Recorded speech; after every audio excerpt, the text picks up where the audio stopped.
मोक्षमार्गस्य नेतारं भेत्तारं कर्मभूभृतां ज्ञातारं विश्वतत्त्वानां वन्दे तद्गुणलब्धये। हम सभी लोग चतुर्थ अध्याय में ऊर्ध्वलोक में जो देवों की स्थितियां हैं उनके बारे में जान रहे थे।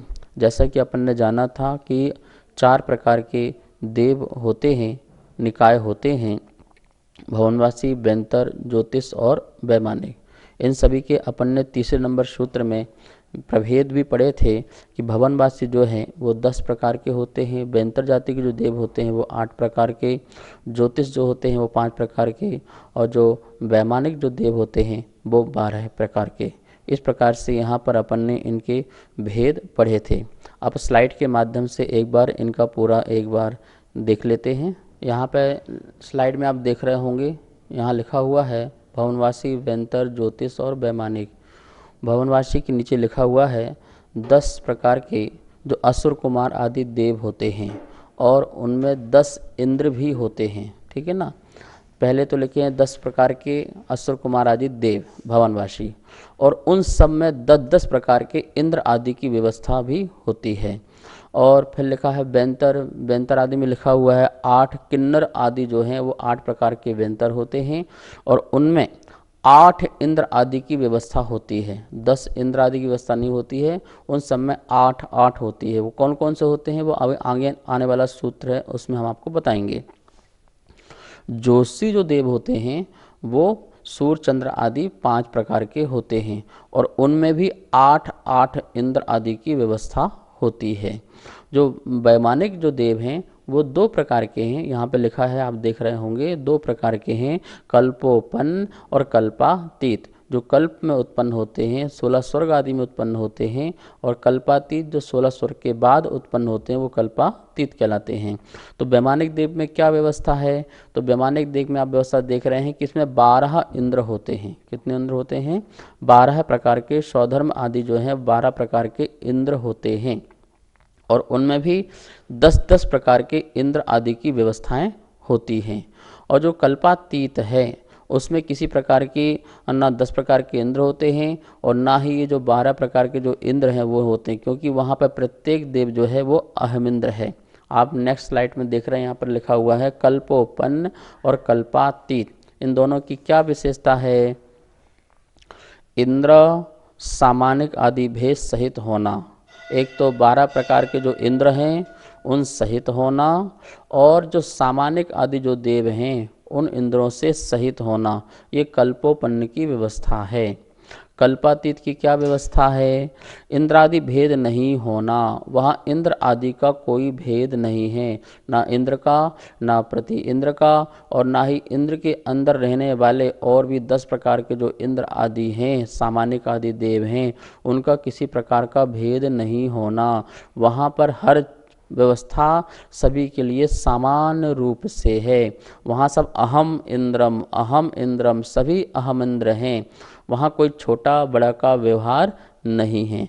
तो इस प्रकार से ये कल्पातीत की व्यवस्था है।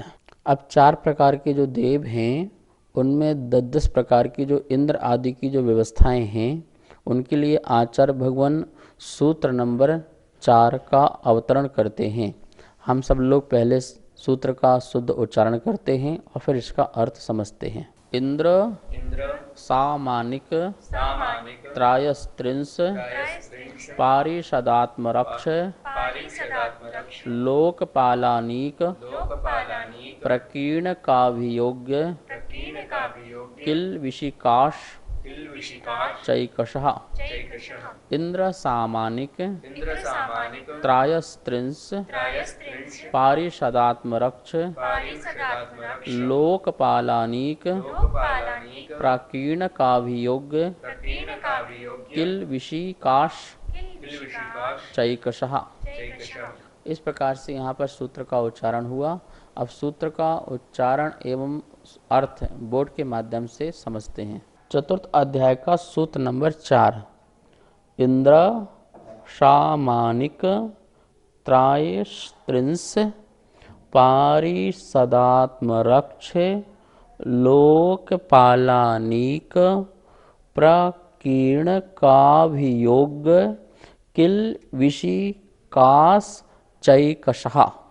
ठीक है ना, कहाँ कहाँ पे तोड़ के पढ़ना है जिससे शुद्धोच्चारण हो। इंद्र पूरा बोलना, सामानिक पूरा बोलना, त्रायस्त्रिंश ये पूरा एक शब्द बोलना, पारिसदात्म मातक बोलेंगे, पारिसदात्म फिर रक्ष बोलना, लोक बोलना, पालानीक, लोक पालानीक।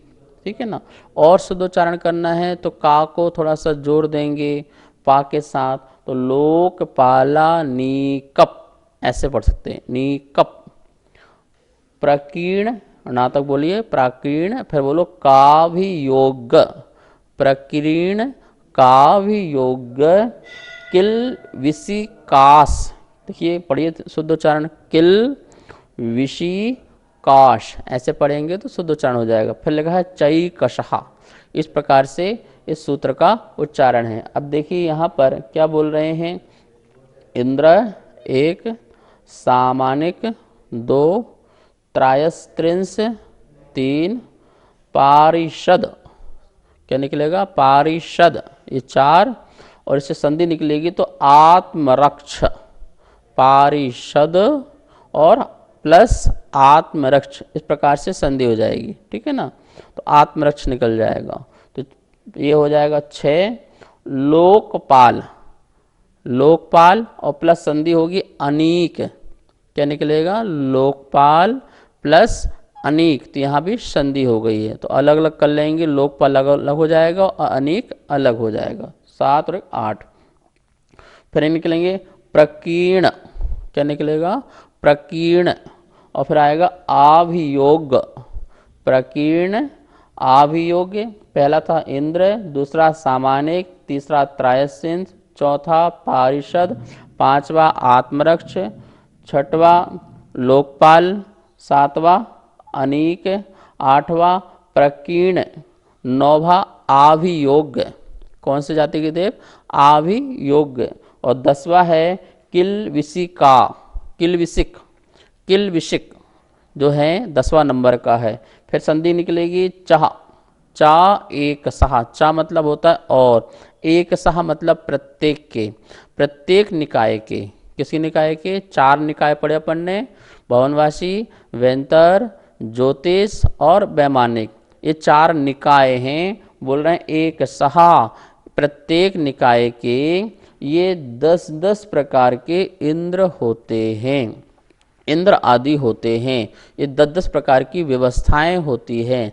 जैसे एक राजा के पास व्यवस्था होती है, मंत्री होता है, पुरोहित होता है, उसके पास एक उपाध्याय होता है, समझाने वाला व्यक्ति होता है, परिषद में बैठने वाले सभापति होते हैं, सेनापति होते हैं, अनेक प्रकार की सेना आदि होती है। तो ऐसे ही सारी व्यवस्था जो है वो देवों में भी होती है।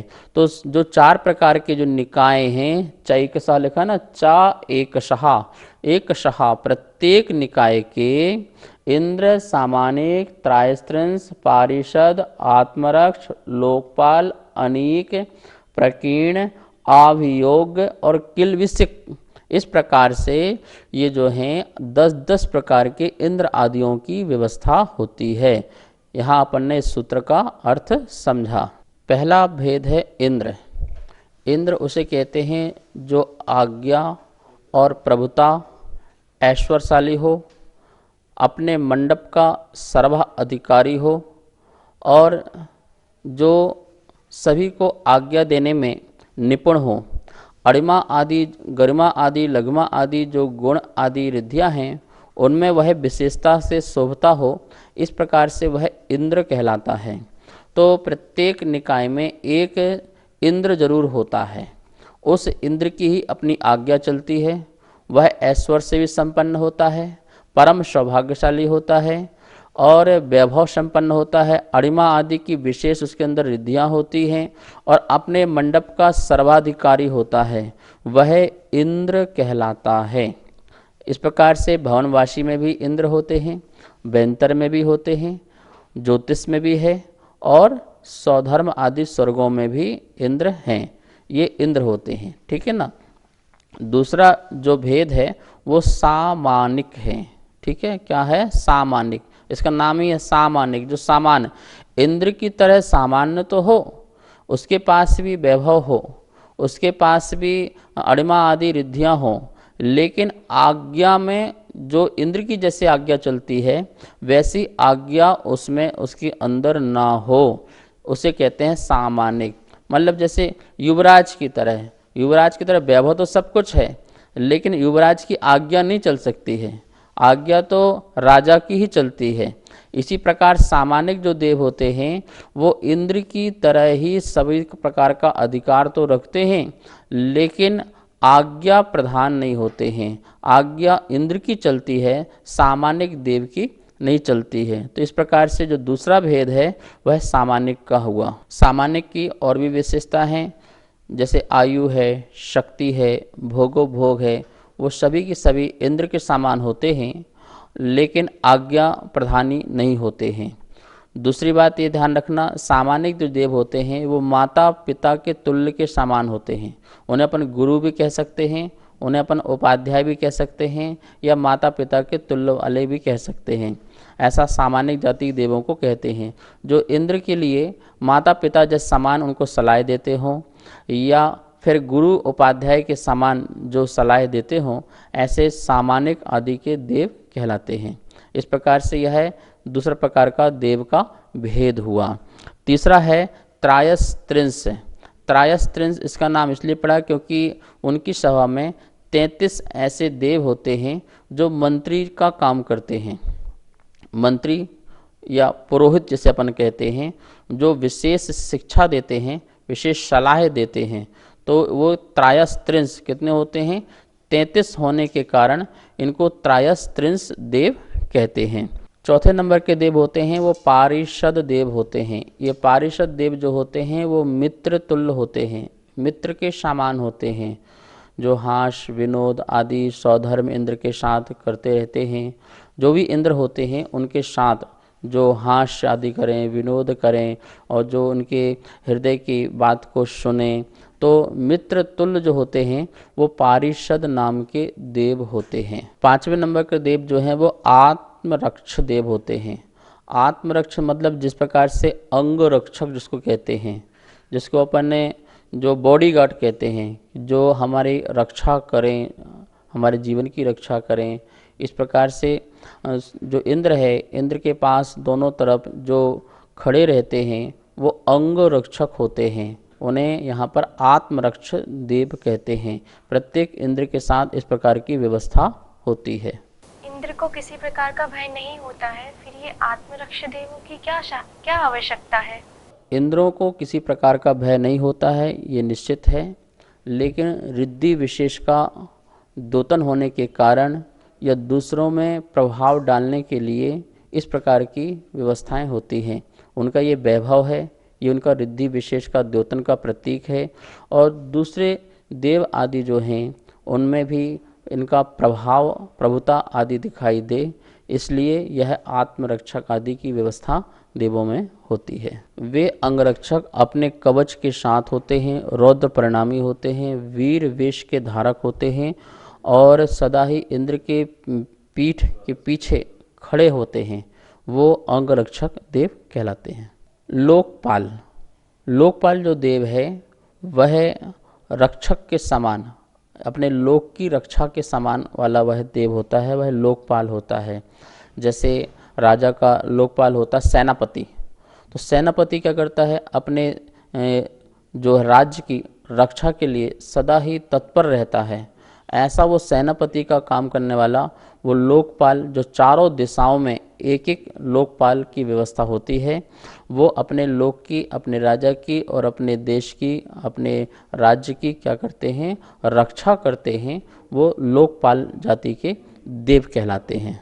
अनेक जाति के जो देव होते हैं वो सेना आदि में विभक्त होते हैं। जिस प्रकार 7 प्रकार की सेना होती है, वो देव भी इसी प्रकार के सेना आदि की विभाग में विभक्त होते हैं। 7 प्रकार की सेना आप जानते हैं, जैसे कि हाथी, घोड़ा, बैल, रथ, गंधर्व, नर्तकी, और इस प्रकार से पदादि, ये 7 प्रकार की सेना होती है।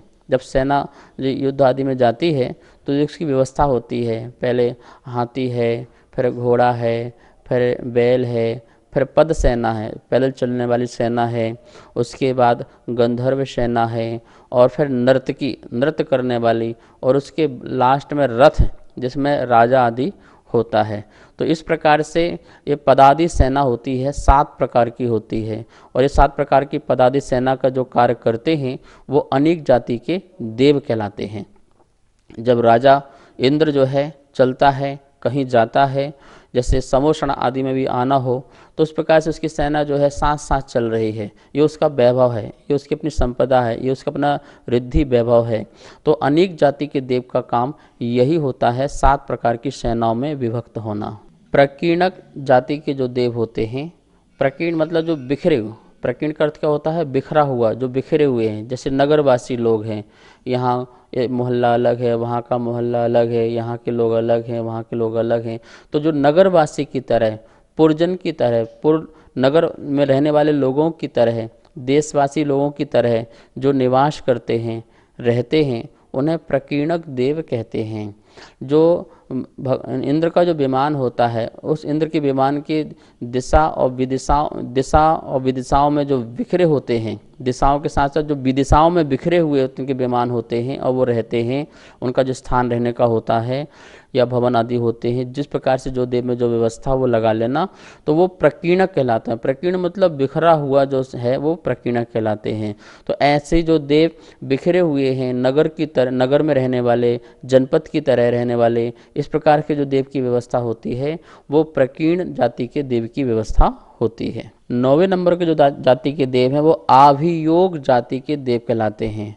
आभियोग जाति के देव जो दास दासी आदि का जैसा काम करते हैं, जो राजा के जिस प्रकार दास होते हैं, दासियाँ होते हैं, इसी प्रकार से देवों में भी यह व्यवस्था है दास दासी की, अथवा वाहन आदि बनने की। उनको कहीं जाना हो तो किसी प्रकार का वाहन बनना हो, सवारी उनकी करनी हो उनको, तो इस प्रकार से यह इस प्रकार का कार्य करते हैं, जो जैसे हम बोलते हैं जिसको नौकर चाकर आदि। तो इसी प्रकार से आभियोग जाति के देव भी होते हैं। यदि उनको हाथी बनना है, हाथी में बैठ के जाना है, मोर में बैठ के जाना है, तो वो वाहन आदि भी बन जाते हैं, वाहन को खींचने आदि का भी काम करते हैं। और इसी प्रकार से उनकी सेवा में भी सदा तत्पर रहने वाले जो हैं जीव हैं, देव हैं, वो आभियोग जाति के देव कहलाते हैं। 10वें नंबर के जो देव होते हैं वो किल्विष नाम के देव होते हैं। किल्विष जाति के जो देव होते हैं, जो नगर की सीमा में रहते हैं, नगर से दूर नगर की सीमा में रहते हैं, जैसे हम लोग चांडाल आदि कहते हैं, जैसे चांडाल जाति के लोग होते हैं। इसी प्रकार से देवों में भी एक निकृष्ट जाति के देव होते हैं, जिन्हें किल्विष, जिन्हें हम बोल सकते हैं जिनकी पाप की बहुत बहुलता है।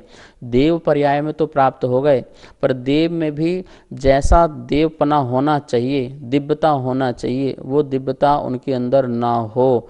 निकृष्ट जो देव हैं, जो नीचे जाति के देव हैं, खोटे देव हैं, जिसे हम देव दुर्गति भी कह सकते हैं कि देव पर्याय प्राप्त होने के बाद भी देव दुर्गति हो गई। मनुष्य प्राप्त किया, पर मनुष्य प्राप्त होने के बाद भी जो उच्च सम्मान को प्राप्त न हो पाए, उच्च गोत्र को प्राप्त न हो पाए, उच्च कुल को प्राप्त न हो पाए, जैसे सुख साधन वैभव आदि की प्राप्ति न हो, बस मनुष्य में वह मनुष्य जाति का कहलाया, लेकिन सारे कार्य जो हैं उसके पशुवत चल रहे हों, निकृष्टता के काम चल रहे हों, तो वह नाम का मनुष्य कहलाता है। ऐसे वो देव भी वो नाम मात्र का देव है, जो नगरों के सीमा के बाहर रहने वाले होते हैं और पाप की बहुत बहुलता उनकी होती है, जिसके कारण वह इस प्रकार के देव पर्याय को प्राप्त होते हैं। उन्हें किल्विषिक जाति के देव कहते हैं। नमोस्तु आचार्य श्री। एक ही निकाय में इंद्र, सामानिक आदि 10 प्रकार के भेद किस प्रमाण से सिद्ध होते हैं, कृपया स्पष्टीकरण करें। नमोस्तु आचार्य। देवगति नाम कर्म का जो उदय है, नियम से पुण्य प्रगति है, और इस पुण्य प्रगति के उदय से सभी देव कहलाते हैं। लेकिन इसके साथ साथ एक विशिष्ट और भी पुण्य प्रगतियों का रसोदय होता है और फल का उदय होता है, जिसके कारण इस प्रकार से कोई इंद्र, कोई सामानिक, कोई त्रायस्तेंस और कोई पारिषद, कोई आत्मरक्ष, इस प्रकार के भेद और प्रभेद पड़ जाते हैं। देवगति पुण्य प्रगति का उदय होने से सभी देव तो कहलाते हैं, लेकिन जो विशिष्ट पुण्य प्रगतियां हैं उनका भी रस भाग वहाँ पर पाया जाता है उन प्रकार के जीवों में, जिसके कारण सबका वैभव या कार्य या शैली अलग अलग हो जाती है। इसलिए वहाँ पर इस युक्ति से इस आगम प्रमाण से उनमें भेद प्रभेद बन जाते हैं। इनमें भी और भी असंख्यात प्रकार के भेद प्रभेद पाए जाते हैं, एक एक में भी असंख्यात प्रकार के भेद प्रभेद पाए जाते हैं। इससे भी हम आगे ध्यान रखें। प्रत्येक निकाय में जो 10-10 इंद्र आदि के भेद हैं उसे एक एक अक्षर में सामान्य रूप से यहाँ पर समझ लेते हैं। आपके पास ये स्लाइड में दिखाई दे रहा होगा और इसमें लिखा हुआ है 10 सामान्य भेद, ठीक है ना। पहला लिखा हुआ है इंद्र। इंद्र मतलब समझो राजा। इंद्र किसे कहते हैं, समझिए राजा।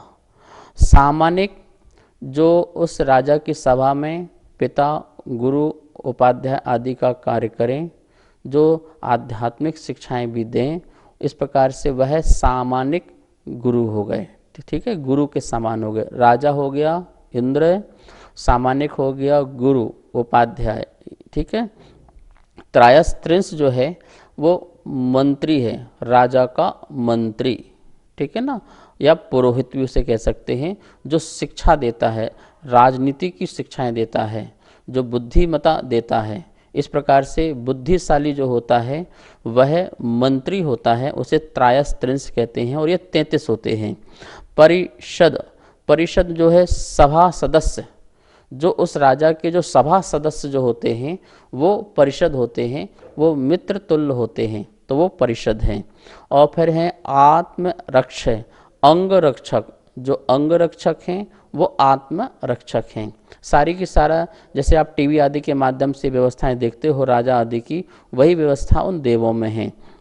लोकपाल जो कोतवाल है, जो सेनापति है वो कोतवाल कहलाता है, जो बलशाली हो, ठीक है ना।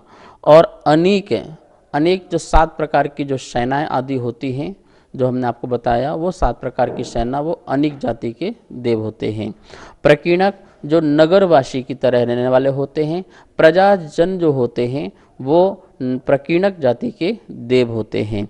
आभियोग जो हाथी घोड़ा आदि बनकर के जो कार्य करते हैं या दास दासी का कार्य करते हैं, वो जो है प्राकीणक जाति के देव होते हैं। और अंतिम किल्विषिक जाति के जो देव हैं, जो सीमा के बाहर रहते हैं, नगर के सीमा में रहते हैं, वो चांडाल आदि जो देव होते हैं वो किल्विषिक जाति के देव होते हैं। इस प्रकार से ये 10-10 प्रकार के जो भेद हैं इंद्रादियों की, वो चारों प्रकार के निकायों में होती हैं।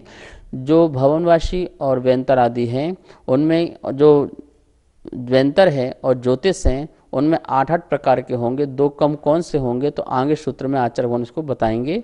अभी शेष इस बात को यहाँ पर समझें। इस प्रकार से अपन ने यहाँ पर आज देखा कि आचार्य भगवान ने बताया कि 4 प्रकार के जो निकाय हैं उनमें भी राजा, मंत्री, अंगरक्षक, लोकपाल आदि की व्यवस्था होती है। ये सभी के सभी हमारे जो कर्म हैं उन कर्मों का फल है। कौन किस कर्म का कैसा फल भोग रहा है, एक राजा के रूप में भोग रहा है देव पर्याय में भी, एक मंत्री के रूप में भोग रहा है, एक पुरोहित के रूप में। इस प्रकार से ये हमारे कर्मों का ही फल है, कर्माधीन व्यवस्था है, इस बात का ध्यान रखना। और ये कर्माधीन जो व्यवस्था है, इससे हमारा आगे का जो भाव है, आगे की जो पर्याय हैं वो भी आगे की चलती हैं। जैसे हम कर्म का उदय आ रहा है, उस समय होने वाले परिणामों से कर्म बनते हैं और फिर हम आगे के भवों की तैयारियां प्रारंभ करते हैं। इस पुण्य की जो प्रगतियां हैं, इन पुण्य के फलों की जो प्रगतियां हैं, वो सब की सब पर हैं, ऐसा जान करके स्वामी कैसे जानना है, इस पर्याय में भी हमको नहीं फंसना है, इस सुख साधन में हमको नहीं फंसना है, इसका ध्यान हमको रखना है। अब यहाँ पर 10 प्रकार के भेद हो चुके हैं। अब आगे और व्यवस्थाएं सूत्रों की होंगी, उससे अपन कल देखेंगे। आज यही क्लास संपन्न करते हैं। जावाणी के ज्ञान से सूझे लोकालोक, सोवाणी मस्तक धरो सदा देत हो धोख। हे जिन वाणी भारती तो ही जपो दिन रे, जो तेरा शरणा धरे सो पावे सुख चैन। सभी को बहुत बहुत मंगल आशीर्वाद। नमोस्तु आचार्य। सभी को सादर जय जिनेन्द्र। हमारे पास तत्वार्थ सूत्र के प्रथम अध्याय की पुस्तक छपकर आ चुकी है, जिसमें चित्रों और स्लाइडों के माध्यम से सरलीकरण करके अर्थ समझाया हुआ है, जो आचार्य श्री के श्रीमुख से समझाया गया है। और जो भी महानुभाव इस तत्वार्थ सूत्र की प्रथम अध्याय की पुस्तक को मंगवाना चाहते हैं एवं द्वितीय एवं तृतीय अध्याय की पुस्तकों को छपवाना चाहते हैं, वो नीचे दिए गए नंबर पर संपर्क करें। एवं जो भी पुण्यार्जक बनना चाहते हैं वो भी नीचे दिए गए नंबरों पर संपर्क करें। धन्यवाद। जय जिनेन्द्र।